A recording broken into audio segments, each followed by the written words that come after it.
Now, Deputy Thomas Pringle has question number 7. Thank you, Las Corda.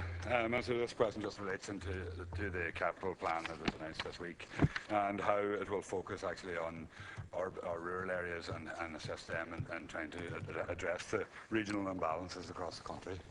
Thank you. Minister. I want to thank the Deputy for the question. As I said, I published the plan building on recovery earlier this week, and it sets out, as you know, the government's 27 billion exchequer capital plan over the next 6 years.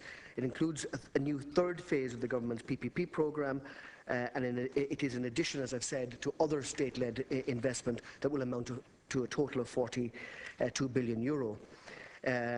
In the transport area, the plan outlines an investment of 6 billion on roads right across the country over the next 7 years, including road projects targeted in removing critical bottlenecks, some of which will be known to the Deputy, and upgrading inadequate sections of roads right across the country.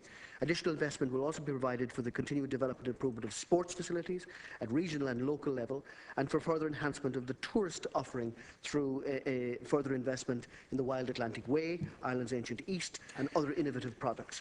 As well as building schools right across the country, and it'll be focused on demographic need. We will be funding the installation of wireless networks in all schools and ICT hardware for all schools. In relation to supporting regional developments and sustaining communities, there are substantial investment commitments to support the rollout of broadband, as I've said. The rural economy will benefit from critical investments set out in the investment framework by the provision of some 235 million euros for LEADER. A new village renewal scheme has been set out to support the revitalisation of towns and villages. We're providing, as my colleague Minister Harris has said, an investment of 430 million in flood risk mitigation across the country, again in areas where there is the greatest risk. And we've provided extra funding also for the peatlands restoration programme to restore peatlands to their natural state. So the government is committed to rural Ireland. We're committed to creating jobs on a sustainable basis right across the country.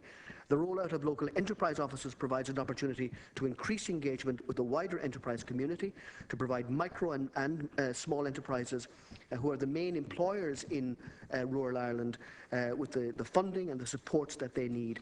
Over the lifetime of the plan, exchequer investment, as I've said, will support 45,000 jobs in every part of the country. Thank you, Minister. Deputy Thomas Pringle. Minister, just with Dublin making up 42%, I think it is, of Ireland's GDP, there is a need to restructure and rebalance regional development and ensure that rural other parts of Ireland can actually compete with Dublin itself, never mind internationally. But I would just like to focus on 2 aspects that you mentioned there in relation to the village renewal scheme that you talked about in rural Ireland. The plan provides for exchequer funding of 5 million euros in next month's budget. But I mean, that amounts to about 200,000 euros per local authority. It's hardly what you would class a significant investment that would help to regenerate rural areas when you consider that level of funding for each local authority. And just in terms of the broadband plan as well, I think it's vitally important that the rollout of the broadband plan actually targets the most disadvantaged areas first, and that it should roll out to the regions and the most distant areas first as well, to try and give them some chance to play catch up over the couple of years. And I would ask that you would maybe look at focusing on that and talk when you're talking to the Department of Communications as well on it. Thank you. Minister. I totally agree with the Deputy that we need to have regional balance, and that's really been the focus of the government from the start.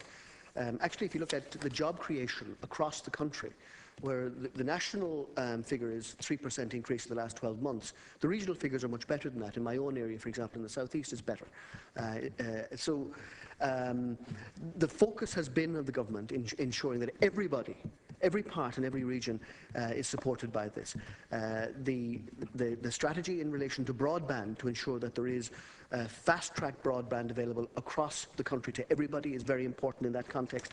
And although you mention the 30 million for the new rural development programme, I mean, that's a small subset of the monies that are available. As you will know, there's a multi-billion euro investment for rural development that I've agreed, co-funded by the European Union with my colleague, the Minister for Agriculture, which will impact on every village and area of the country. The schools that we're building, the roads that we're building, the primary healthcare systems that we're building will affect and support and enhance every region of the country. Thank you, Minister. Deputy Thomas Pringle. Yeah, so And as I just go back to the one thing you mentioned again there on schools, you mentioned in your first contribution as well. No, there's a commitment in the plan here to do away with temporary accommodation within schools. But and a question to the Department of Education, and I know it's not really your department, but the Department of Education didn't even have listed all the schools in Donegal that actually are in temporary accommodation. So how can we expect that it'll actually deal with the issue and deal with the problem? And it's also would lead you to question whether the funding projections here are actually right, and what role does your department play in terms of dealing with other departments to make sure that they actually have the right figures? Thank you. Minister. Well, the Department of Education has in direct exchequer funding over the horizon of this programme 3.8 billion euros and another 200 million in PPPs aimed at the IT sector, which again can assist the regions. In terms of prefabs, the first objective of this government was to eliminate hired-in prefabs in all schools. That's been achieved. The next objective is to eliminate the temporary buildings you're talking about, bought prefabs, if you like. And I'm assured by my colleague, the Minister for Education, that the resources she's asked for and that I provided will achieve that objective in the lifetime of this programme. Thank you.